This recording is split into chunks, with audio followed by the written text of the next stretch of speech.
so mad. You ever just completely lose your train of thought? Computer blows up.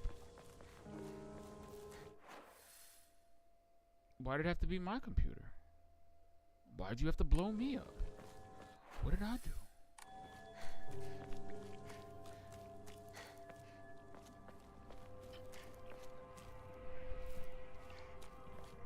I just wanted everything like it was. Is that so much to ask?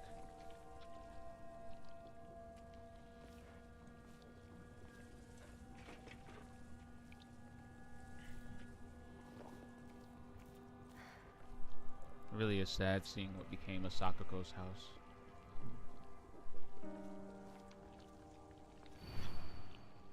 Oof. Yes. This is my decision. I just want to talk juxtaposition a little bit. Just the wildly different reactions that Hinako has to seeing this flyer is funny to me. You know, when Shimizu Hinako says it, she says, "I'll never end up like that. Ever. That won't be me." And then Fox Hinako comes back and sees the same thing and says, "Yes, this is my decision." It's almost bittersweet, and honestly, why I kind of view the best ending, i.e. when you make it to the end with the Sacred Sword and purify it. That ending feels so... That ending to me feels so bittersweet, because I'm not sure that framing...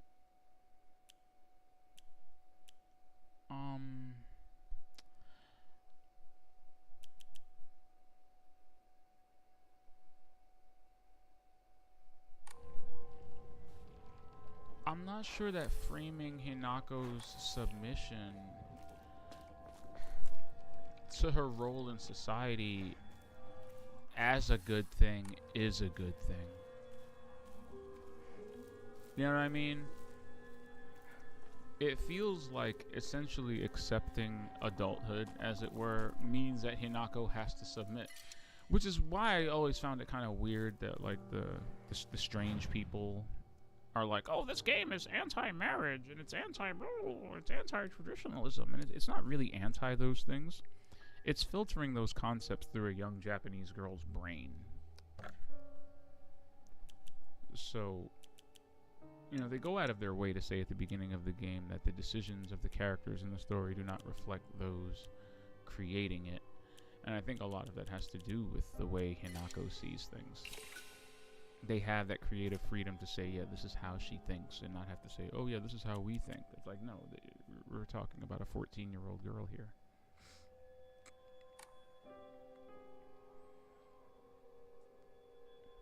Howdy. Welcome back. I tried to pick up where I left off, and it broke my brain.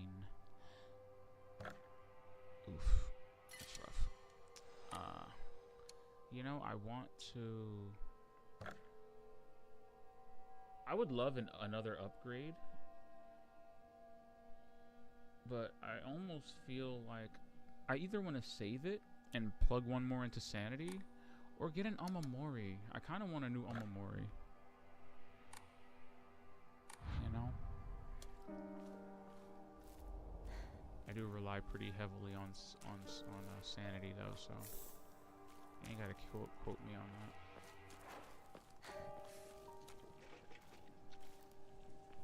Yo, I love this truck. Do you see how this truck keeps changing its function throughout the course of the game? First, the truck blocks your way. Then the truck gives you safe passage. Then the truck is out of the way entirely. Now the truck is simultaneously in your way and a pass-through. And I gotta say, you know, the character development of this truck...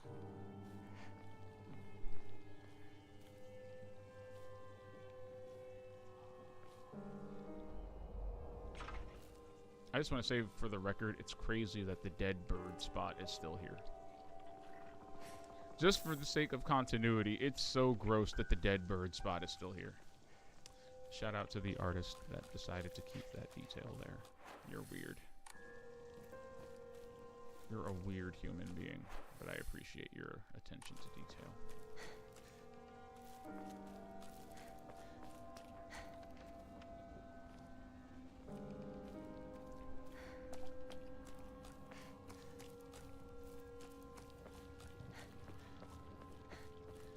Oh no, not Rey. Not Rey from Star Wars.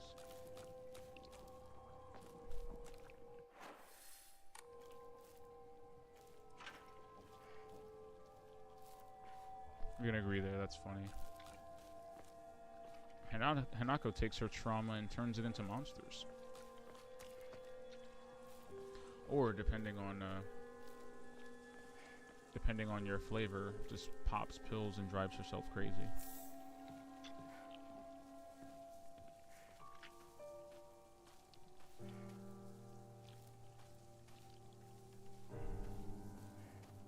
Alright. Let's see what this doll says to us now. This doll has always been a weird, interesting thing to me throughout the game.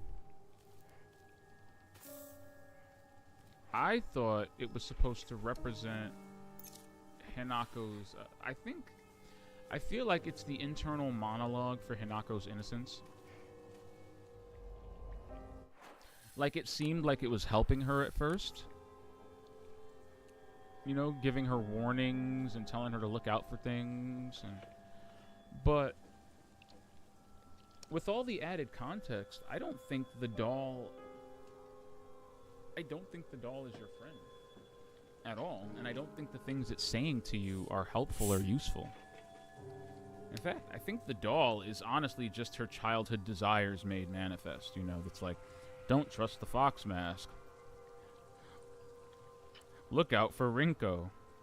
This person's weird. It's like her childhood thoughts made manifest in a weird way. Like, the doll doesn't want her to grow up either. She still has to. The doll does not want her to,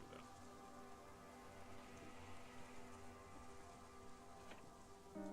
Wow, she's really into her new appendage.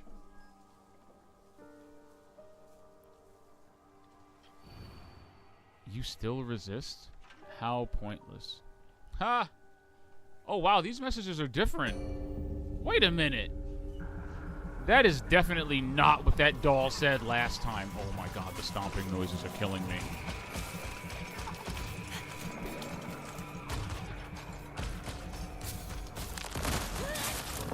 I hate these things so much.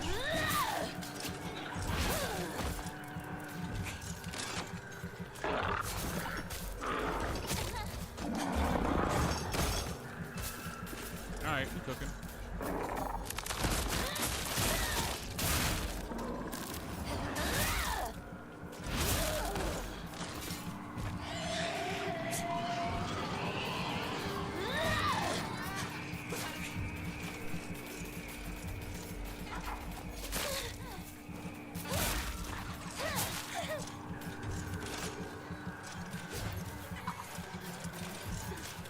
Oh crap, I saw that too. I'm so mad.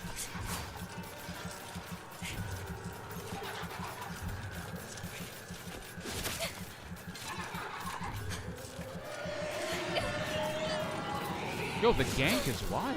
Hold on.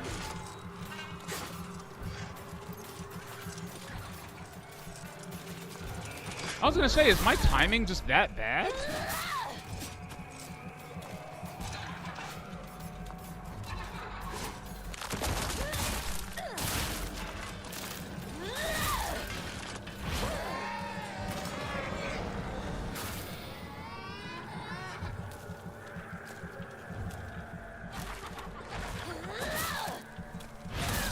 These things are so weird and unpredictable.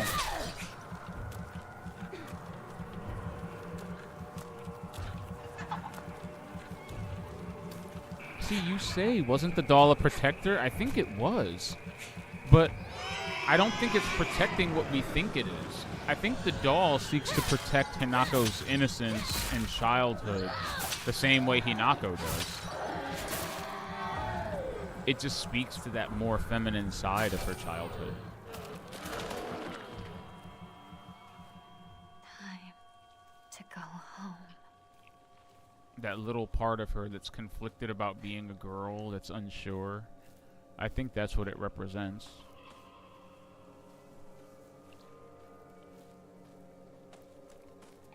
Like, it's definitely a protector. It's just a protector of one of the three Hinakos. And you see, see, this was the moment when it hit me. This is the moment when it hit me that Ibisugaoka, as we know it, has essentially been cleansed. Cleansed, so to speak. And that Hinako has, and the only reason it's cleansed is because everything's gone. You know, the town is overrun with flowers. Everyone Hinako knows and cares about has been obliterated. She killed her mom. She killed her dad. Junko was already gone. She killed Sakako. She killed Shu. She killed Rinko. Like, everything in this world that she was holding on to is essentially gone at this point. Rinko's not here anymore. Shu isn't. Sakako isn't. Her mom and dad aren't. Hell, she isn't even in it anymore.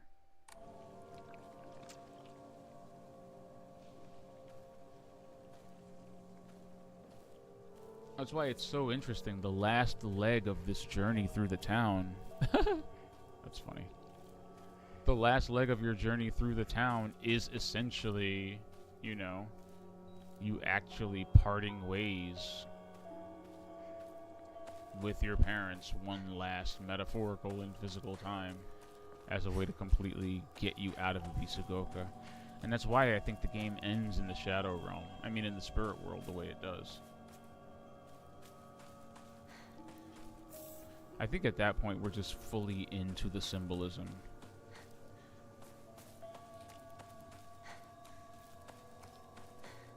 Hold up. Which is why ending 1 is so jarring. Isn't that so weird?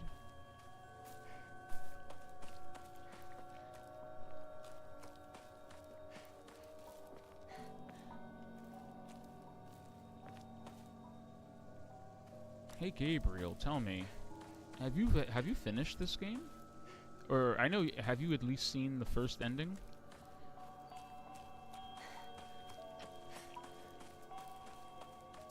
The world is celebrating me. I should go see my parents.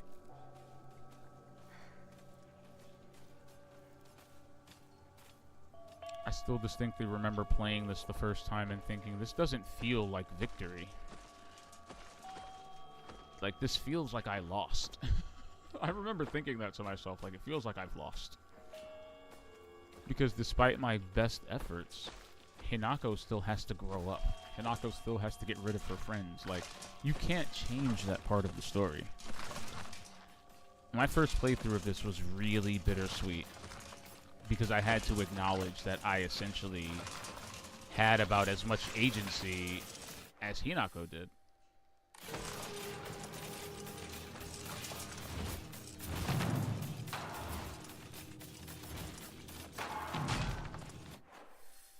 I know, nasty work. What the shit?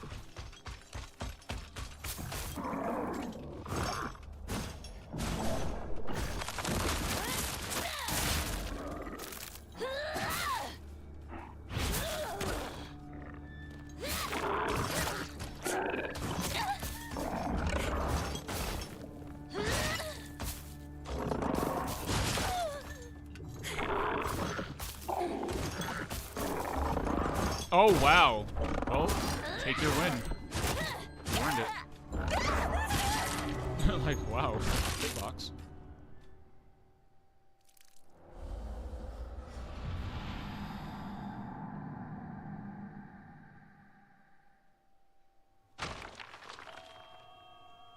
Bro caught me on the tip of my hitbox. That's cute.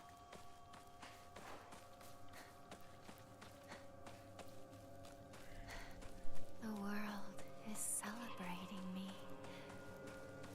I should go see my parents.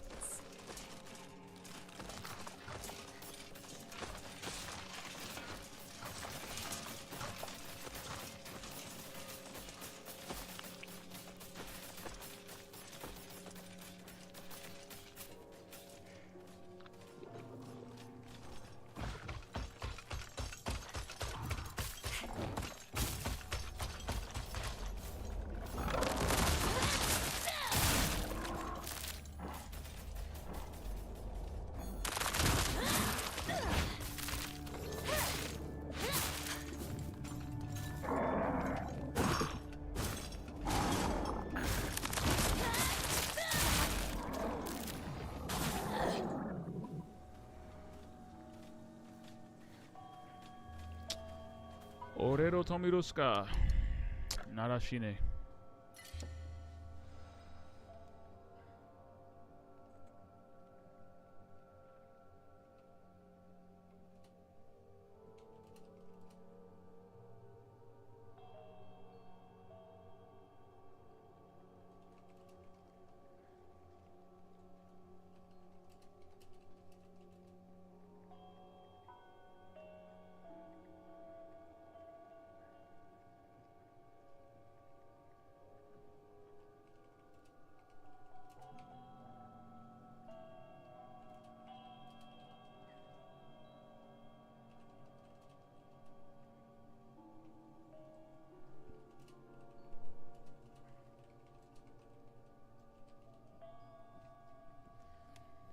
I think that's kind of weird. I wish I could identify with that more. It's so funny because it seems like while optimization is going into the toilet on PC, lowest common denominator consoles seem to have gotten more stable.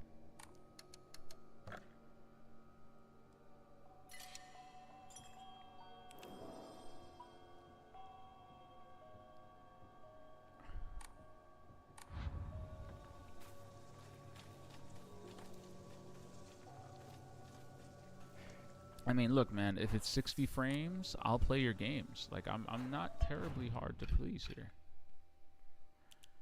You know? Just have 60 frames and good frame pacing.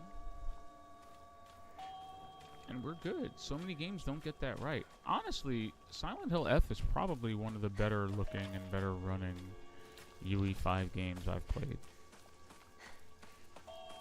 To be honest.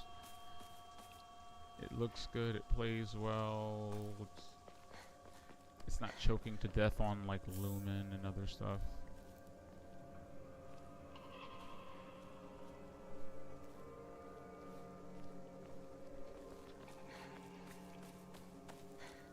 Hey, have you ever heard the term console peasant? Oh no. Are we not calling them that anymore?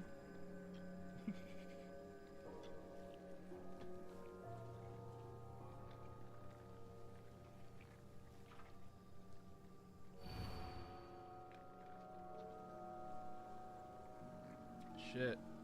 Excuse me, that's really on the nose. See what I mean? The doll is on your side, man, as long as you're trying to stay a little girl.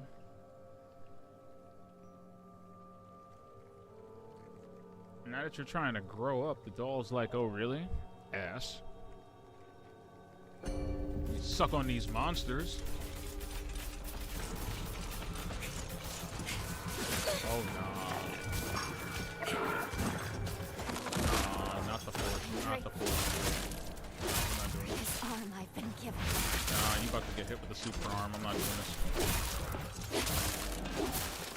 See what we're not gonna do. Nah. Hinako may cry all day. Stop wasting my time. Oh god, there's more things in the woods.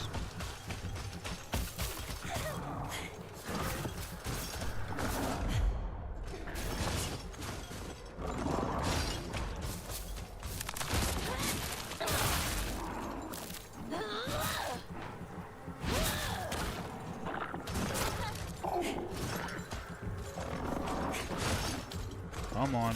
Focus.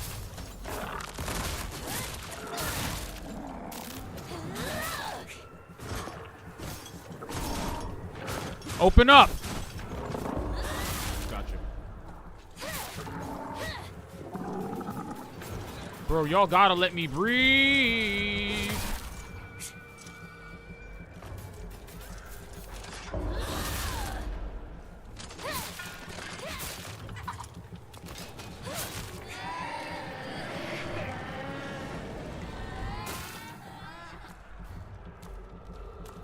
I love this enemy design so much. To me, nothing better embodies the idea of a bunch of gossiping children than a literal pile of doll heads and bones. It's such a funny and interesting metaphor for childhood gossip.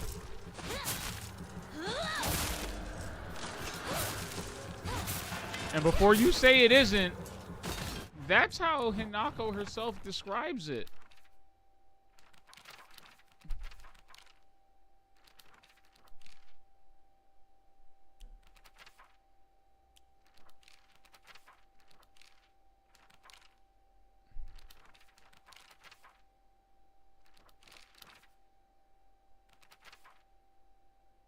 See? A monster with a thronging mass of faces. I'm not familiar with any of the faces, yet they seem to know me. It spouts repulsive things one after the other, violating the peace and quiet of wherever it goes. It's almost like if the feeling of walking down a school hallway while people gossip about you were turned into a monster.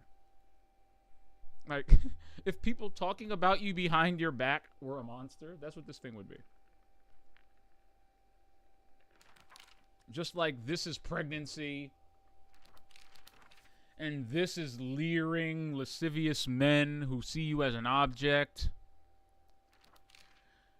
That's just men. Can I just take a second and talk about this? Because we take a second and we talk about the most random things at times on this channel. But seriously, I remember listening to someone and they said, oh, you know, Silent Hill F has really lazy monster design because it reuses the same monsters over and over. And to some degree, that might be true. Shout out to Nova Trigger for the follow. Thank you. Welcome to the cave, brother. The Penguin Cave.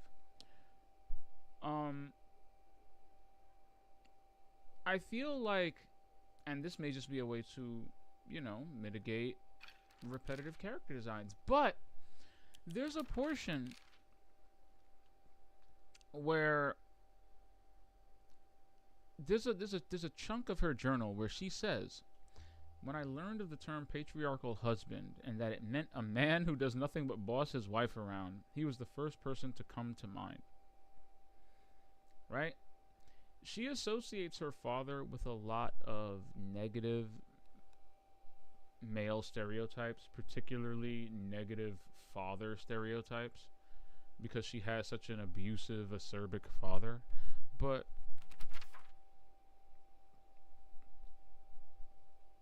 one thing that I kind of picked up on reading through her journal is that,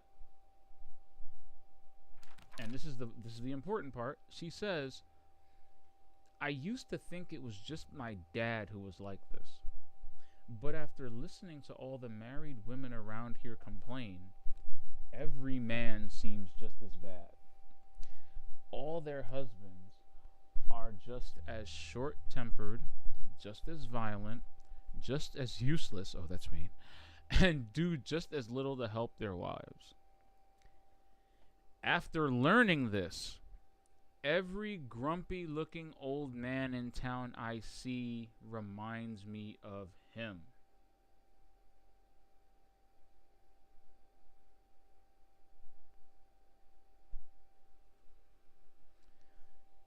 I feel like that's a detail you shouldn't overlook.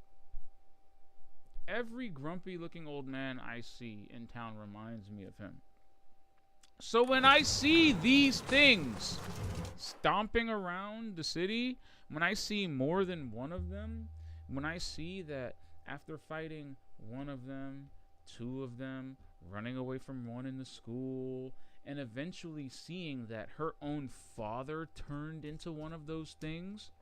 Conveniently, I might add, conveniently holding a knife.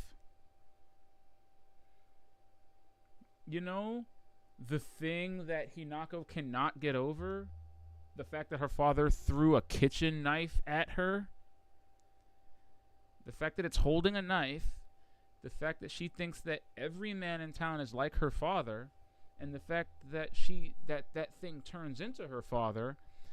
It's not a repetitive character design. It's literally men. It's literally a multitude of men that she's seeing. Again, if they wrote it into the game that way, cool, because that justifies it, but Hinako says that. This is the way she sees every guy. So is it a reused character design, or is it just yet another metaphor for Hinako's demons just kind of cropping up, man? I know, man.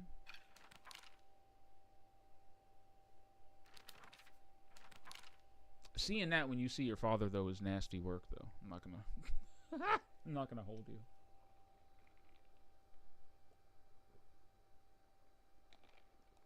It howls off.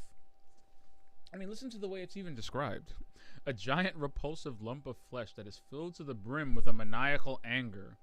It howls awfully as it swings its large knife in any which direction. Its unfettered anger is no different from that of a wild animal. No, it's far worse than that. And then you see the way she talks about her pops. You know? That's it, man. Again. Oh, God. I keep... You know, I forgot I did that. I forgot I paused it with that thing staring at me.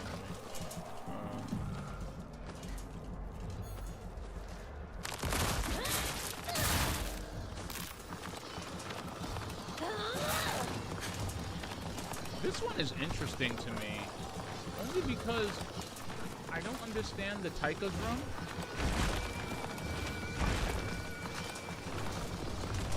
Like, I really want to understand the Taika drum on its chest and what that means.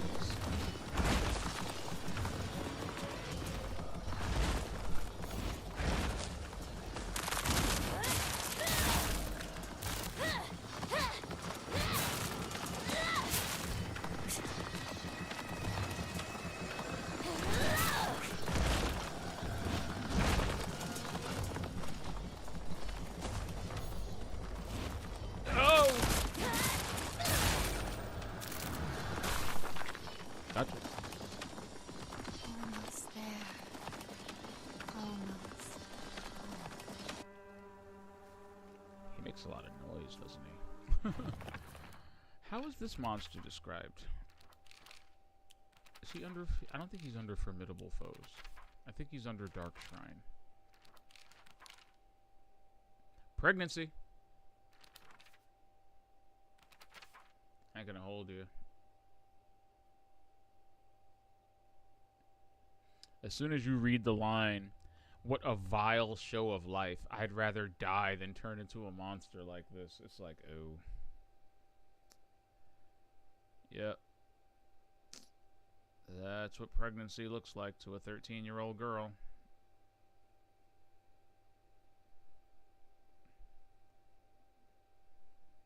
It's vile. You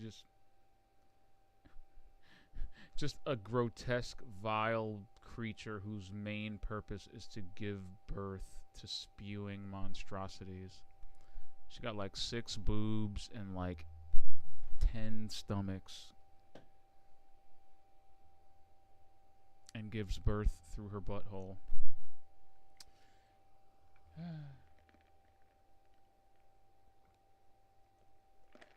This is what happens when your parents don't talk to you about the birds and the bees before they sell you off to get married.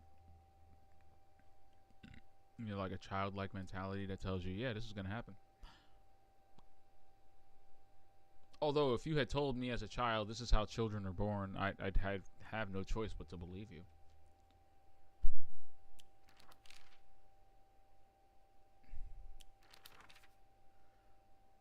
Yo, am I bugging? Oh my god. I'm sorry. I feel really silly, but I think I just noticed this. And now, since I just noticed it, you're going to have to notice it too. I think I just realized that there's like a goofy drawing of every single one of these monsters in the lower right corner of the pages of her book. All of these monsters have a goofy cartoon version of them drawn in the lower right-hand corner. Like, I'm serious. Like Peep Game.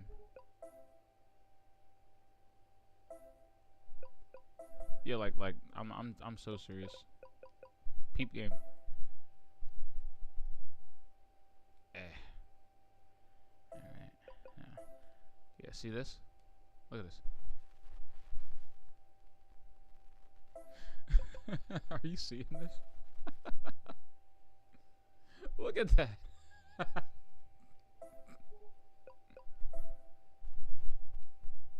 You see the little scissors and the hair poking out of it? Yeah!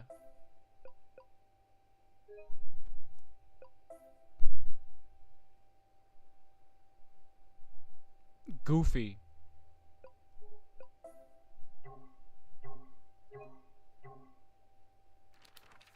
And see, again.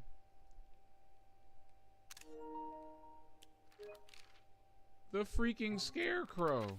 The freaking scarecrow. Hold on. This actually gets funnier though. I'm like biding my time here, but this legit just gets funnier.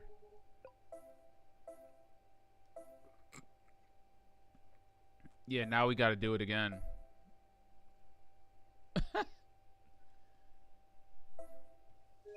A goofy little scarecrow picture. Yeah, like, is it just me? She's got like a super detailed, scary version of the picture, and then in the lower right corner, she's got like a little doodle of it.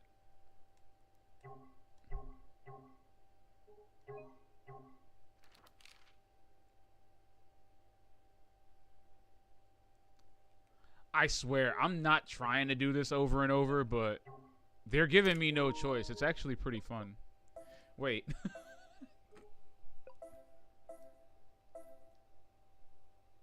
This one might be worse.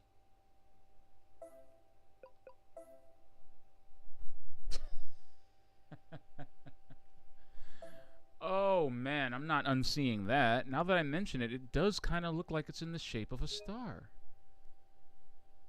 He does kind of look like a giant... I'm not unseeing that. Yeah.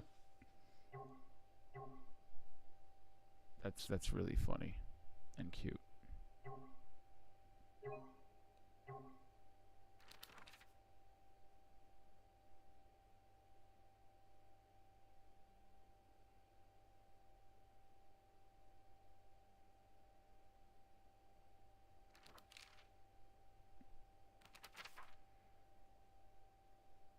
Nah, we gotta see. We might be here all night if I do this to every single picture. However, we can cherry pick like 2 or 3 more really good ones because this is just fun. Shout out to the art team. Ha! Okay, we're losing a little bit of detail here, but that's kind of funny. It looks like that one's just screaming. Yeah, it looks like a little doodle of the pregnancy monster screaming. That's funny. Okay. Oh, bro is just in the corner dancing on that one. That is so funny. Oh, God. That's so funny. She really did draw little doodles of the monster in the corner of the book. Can I also just go out on a limb here and say this is probably the best journal in any Silent Hill game, bar none? Like, I'm talking in the entire series. This might be my favorite journal slash map slash note-taking apparatus. because it just keeps evolving and growing in context and in artistic merit. The more you play through the game, like character bios deepen, maps change and evolve, monster descriptions change and gain context. There's little dumb Easter eggs like this all over it. This might be the best journal slash, book thing in any Silent Hill game. Just throwing that out there. As if I needed more reasons to like this game. I wasn't exactly begging for more. Oh my god! See? We have to do this one. The Sakako boss monster has a little rabbit in the... Look at it. Oh my god, it's a rabbit wielding a mace. Okay.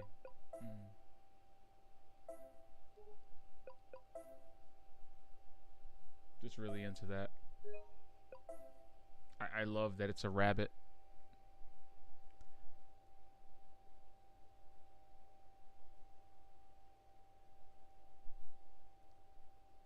Maybe. I'm struggling. I'm struggling to find another game that has like a personal journal or...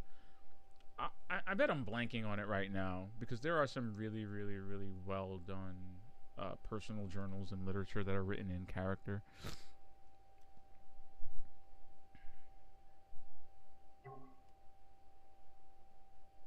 That's just really funny. Wow. That's kind of unbelievable. It's kind of funny and cute. I took time to do this, by the way.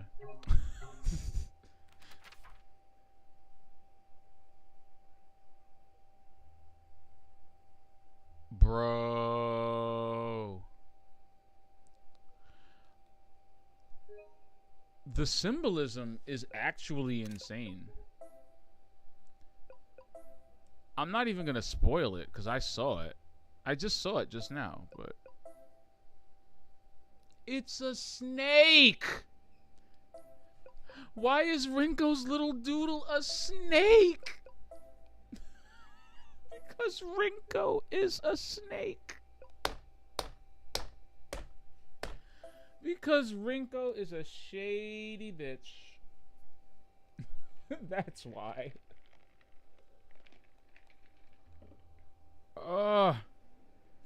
That is... Oof. Hinako is just cooking. Why did she draw Rinko as a snake? Swinging around an Onusa staff used for purification rituals, this creature is consumed by the fires of jealousy and remains surrounded by babbling puppets. So if Regina George were a malevolent spirit, basically. There's no way Rinko is a monster like this, but this is her. Yeah, Rinko's like Japanese Regina George, basically. You're getting mean girled. The monster my father turned into. It acts the same way he did when he let his anger get the best of him. It was only the curse of fatherhood that made my dad appear human. This form, his true form, must have been hidden underneath all along. Love how we've come full circle with that. Oof. That's just mean. I don't.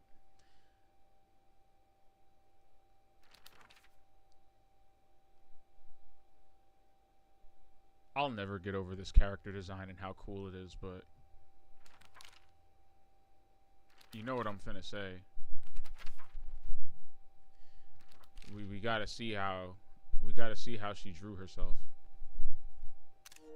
Shiromuku. It uses their grand fox arm to compel others to obey.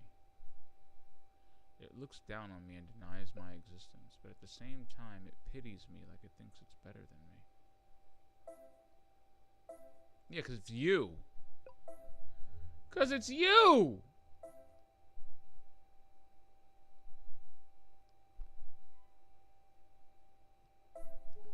It's you, but older.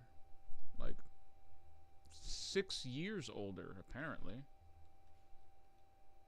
That's a hell of a time jump to have to account for, by the way. Like, the difference between child and adult Hinako is like 6 years. So a lot of this character development and a lot of these broadening contexts must happen. Like, all of this happens in the 6 years between when Hinako gets sold and when she's old enough to be married.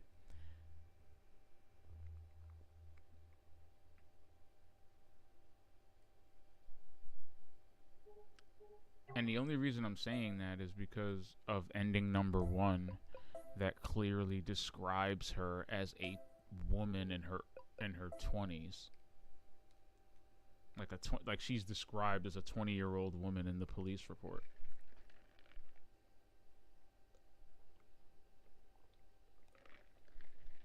So this had to have been going on for a while. Like, she left her family, she went away. You know, she was poked and prodded and groomed.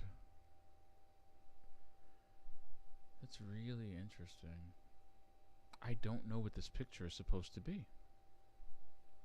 Any ideas? I'm actually at a loss on this one. I don't know what this picture is supposed to be. Is it upright?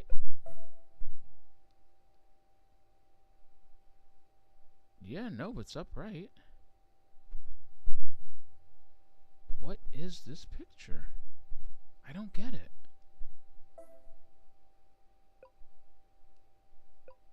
Yeah, no, I'm drawing a blank here, yo. I don't understand that picture.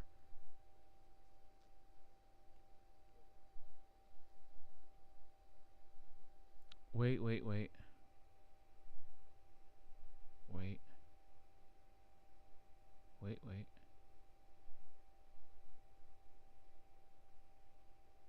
Yeah, no, I'm not seeing it. Yeah, no, I don't get it.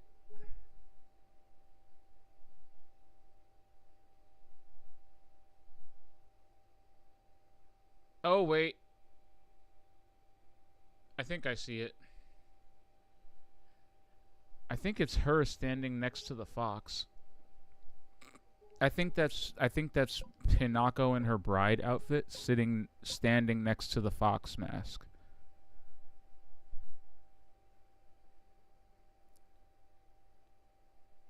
Yeah, 'cause it's strange. Even though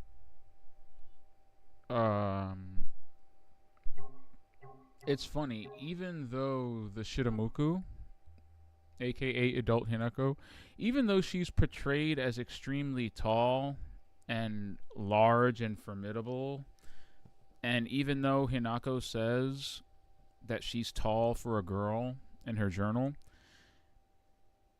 I don't think she is. Maybe she's talking in Japanese 1960 terms, because according to everything that this game says, Hinako is like 5'2".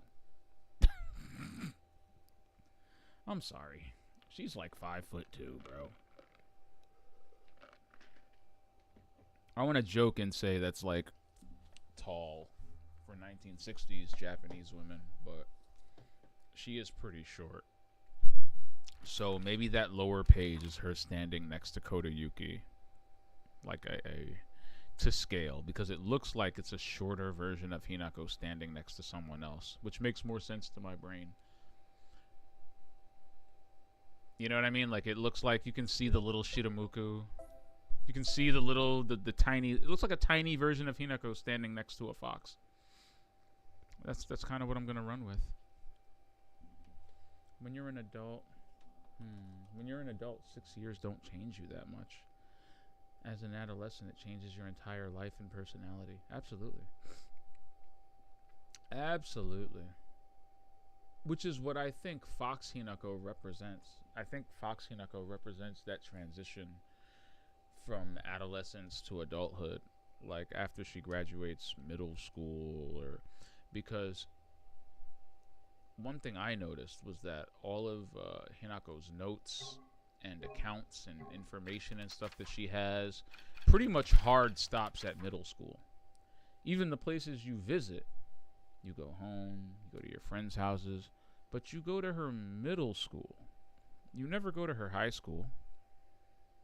And LOL, college, nah, that's probably not happening. So straight out of middle school and through high school? That's a lot of change. And it explains so much about why, your book's journal entries gain so much additional context as you play through the game. Because it's almost like following Hinako through the different stages of her life, which is why I try to break them up into 3 distinct characters, because they all feel like they think differently. Like, it feels like the book is written by a child on your initial playthrough. And then on New Game Plus, it feels like it's being written by a middle schooler who can understand her thoughts a bit more. And then on this playthrough, which is my 3rd one, the thoughts are even more mature and nuanced. So I'm assuming, like, if you could put her emotional maturation on a timeline, I would say Ending 3 has pushed us into the adolescence arc. I especially feel that way about, like, the way her thoughts on Rinko and Shu, expand. Like, how do you go from, like, you really go from, oh, Rinko told me she had a crush on Shu, and I told her, well, unless you're willing to be a boy, good luck, to Rinko's always asking whether Shu and I are an item. And I suppose love can tear apart even the closest of friends. And you go from that to just full stop. I think that Shu, Rinko, and I may be caught in a love triangle. If Shu weren't my partner, I'd be more ready to wholeheartedly support Rinko's love for him. These are more mature thoughts than the ones we started with. About her being dead and about, you know what I mean? Like, this is a fully formed idea. About her, about Shu, about Rinko. She understands. Rinko was over the moon when she heard about Kodayuki's marriage proposal. I guess I shouldn't be surprised. Her mortal enemy has disappeared from the battlefield of love. That's funny. The only sad part is that, and even in Hinako's fantasy world, Shu couldn't care less, bro. In fact, the Rinko in Hinako's fog world is pretty desperate. In a really sad way. She's like, you can play Space Wars with me. Hey, don't you like it when girls do that? She was like, no. Get away from me. But to add to the maturation of thoughts, I love seeing Rinko's diary entries shift from, being really acerbic and really, really jealous and nasty to basically capitulating and going, if I really liked Shu, and I was also friends with Hinako, who knows Shu better than anyone, I really could have taken all that time I spent being jealous and seething and just got the DL on Shu so I would have a better chance at dating him. And it's like, maybe, Rinko. Maybe.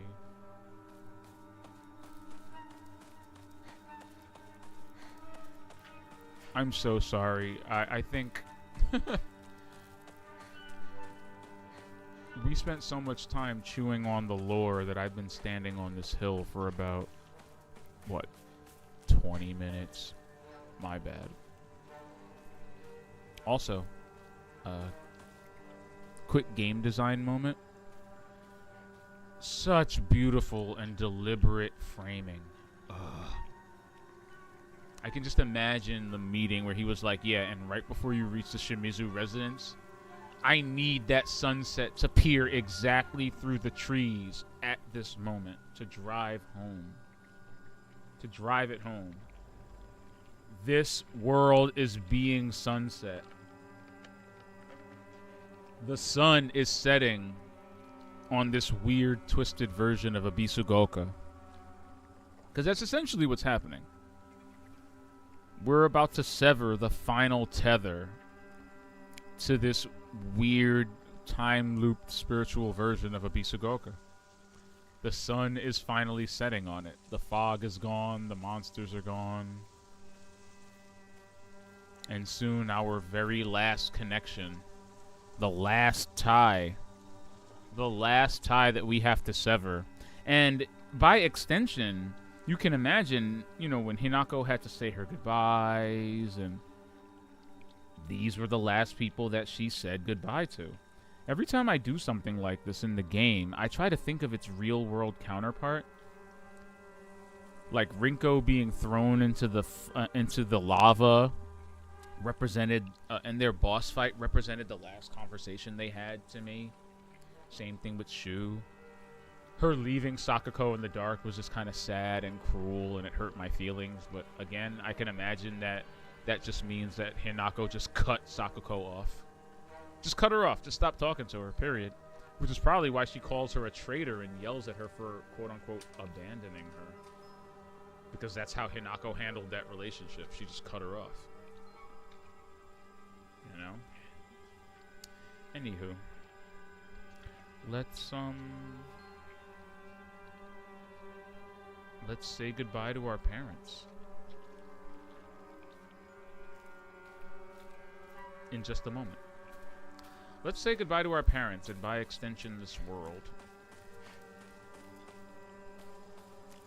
Can we also take a moment, because I didn't notice this until I ran back. Anybody else notice how Shu's mother completely disappears behind her father? Like, wow.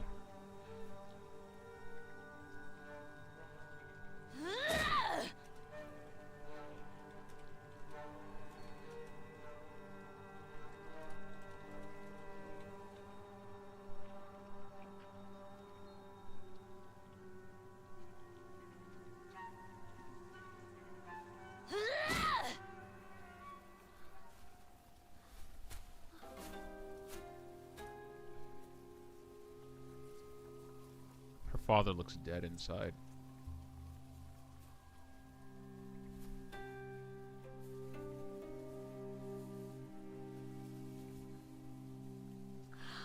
Hinako, our beautiful girl. Come on, dear. Look at her. He's like, I can't. This isn't your home anymore. See? Even if you come back alone, I won't expect to be left. And this is exactly the way it went then, too. I need to, like, throw that out there. The daughter would leave home and essentially never come back.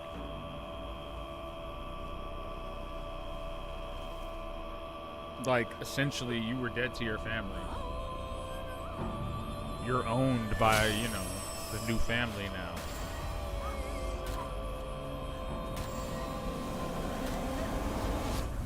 Christ.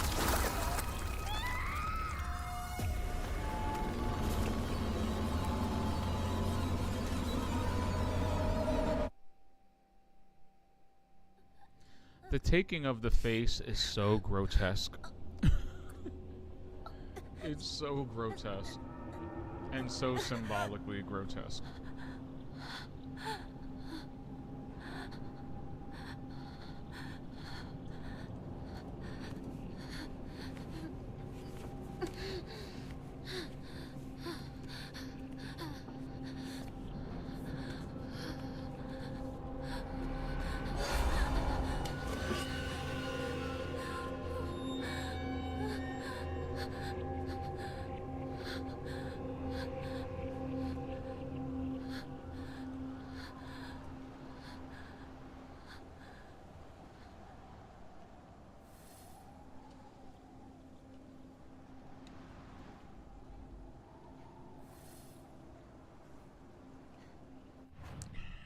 I remember thinking to myself, like, the first question I asked was, hey, why is Shimizu Hinako now in the spirit world?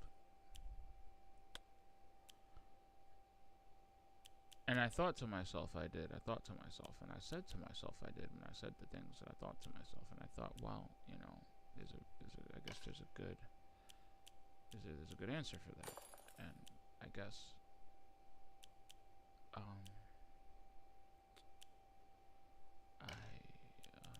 well,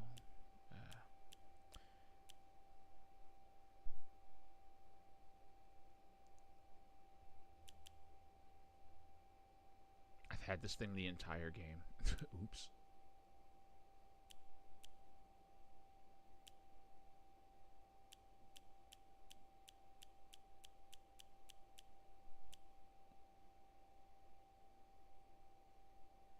I'm with that.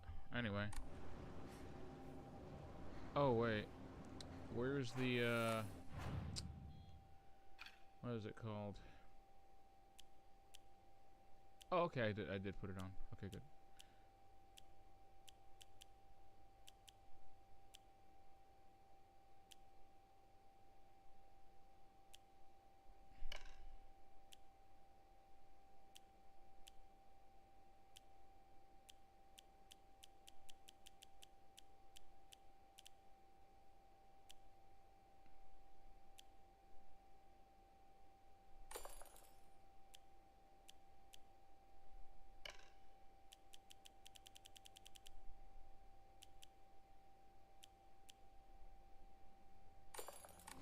Okay.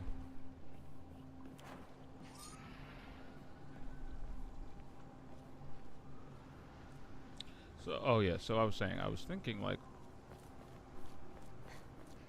why is she in the spiritual world now?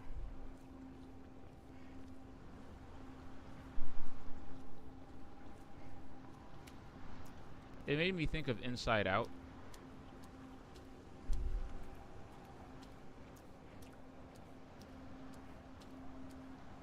You know, like, I feel like this is like a metaphor for just her being pushed in. Like, you know, you push an idea or a thought into a really dark place in your mind. This is her burying her childhood in her subconscious.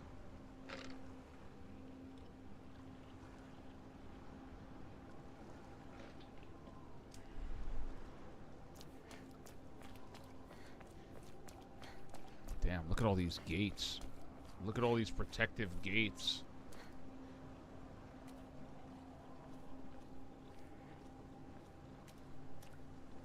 Like, you do not want these thoughts getting out, do you? These twisted Shimenawa are so disturbing.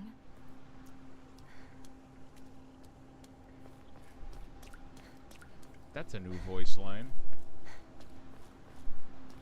I think before she said something really on the nose. She was like, oh, it's almost like as if I'm running through my own mind.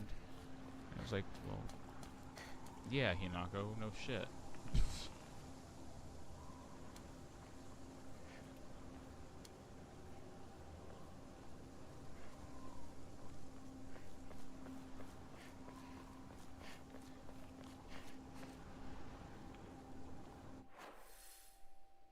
The shrine path has been so brutalized. I did not purify the sword.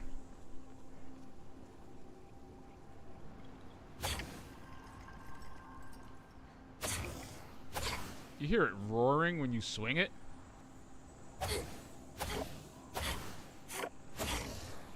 Oof. That's when you're swinging with all the power of unresolved trauma. That's what that is.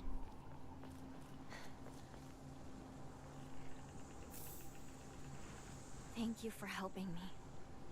Because of you, I'm finally awake. Anybody else notice that the fox is wearing clothes? Why is the fox wearing red?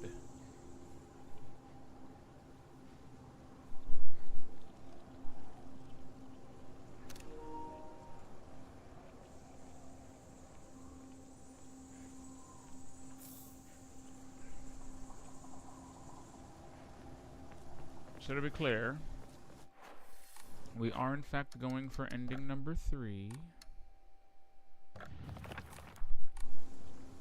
where we do not pill. We do get the sword, but we do not purify it.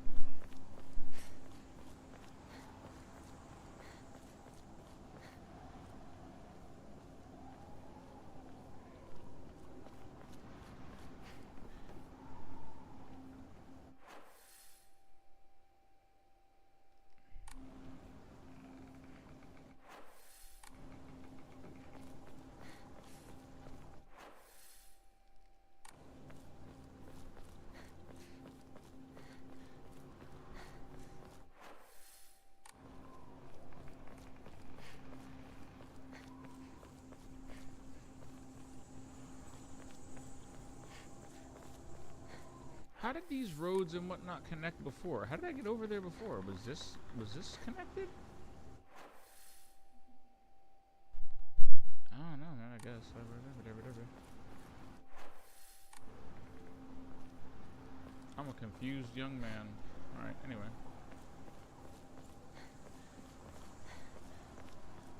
Let me just go where I know the game wants me to go explicitly.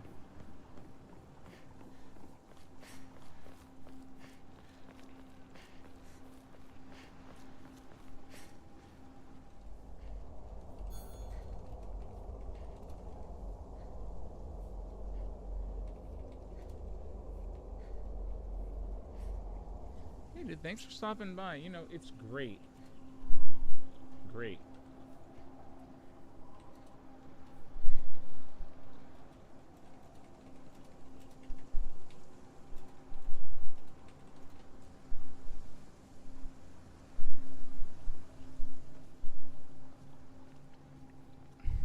Thank you so much for stopping by and listening to me ramble about all things Silent Hill and Silent Hill F. Oops. You won't let me pass? You asked for it.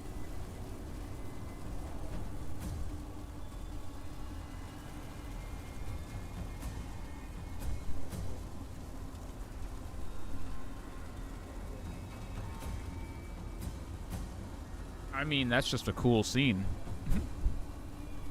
But thanks for stopping by. Have a great rest, ma'am. Don't let work get you down.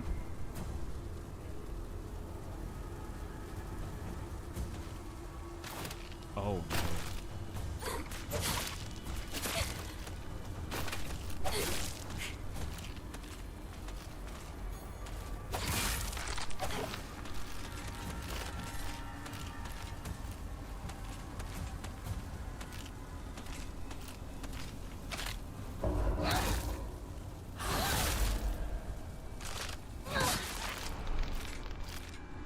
You know what? Please do. And when you do, we will be so happy to have you.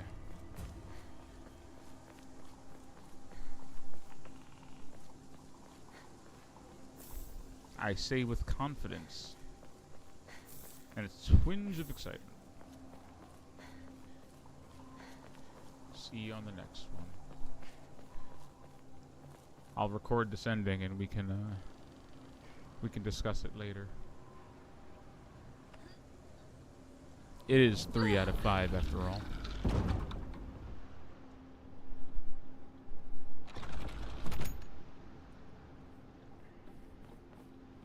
Man. Can I say that I was also not a huge fan of watching this person get mutilated throughout the course of the game? I've never cringed in my seat and turned away from the screen in playing a Silent Hill game before watching this girl saw off her own arm. Sorry, but I've made up my and mind. get branded by a hot iron. Be stopped. You know, like I've seen some weird shit in video games before, but that might have been a bit much for me. Seeing a 14-year-old get physically tortured, that was weird. Again, I was cringing in my seat and covering my eyes, and I don't do that, okay? Play Dead Space. You know,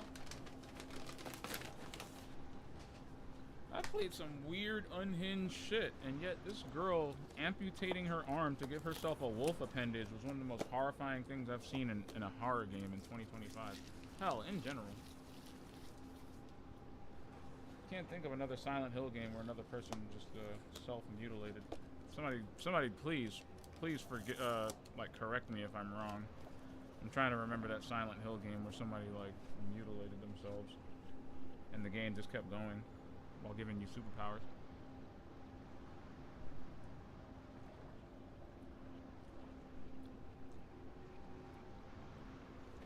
Bro, my jaw hurts.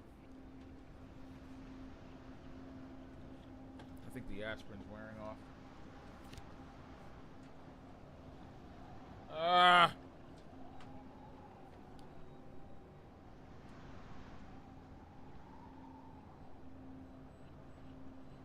I think my pills are wearing off. I mean, not for nothing. This must be some strong acetaminophen because I've been talking through this. I've been talking through my stitches for like the past hour and a half, 2 hours. I know, right? Like, hey man, if you want your jaw to stop hurting, stop fucking talking. I get it. I would argue, were it not for all this talking, I probably would have beaten it by now. I probably would have finished this by now. Alright, hold up. Peep the battlefield. Peep the battlefield. There's a first aid kit. There's a sledgehammer. And 3 babies that don't need birthing. How are we gonna tackle this?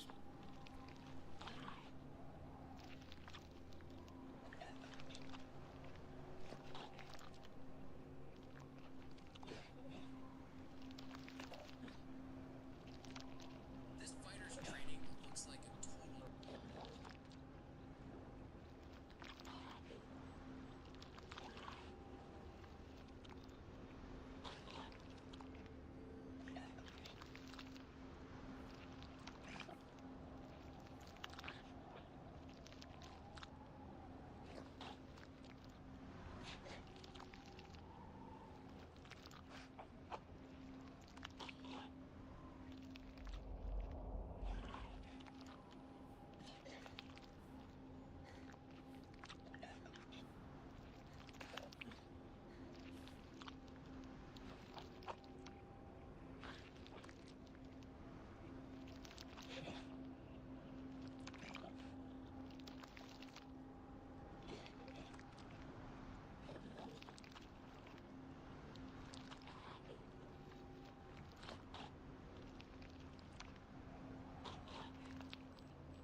This is it. No turning back now.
Shimizu Hinako.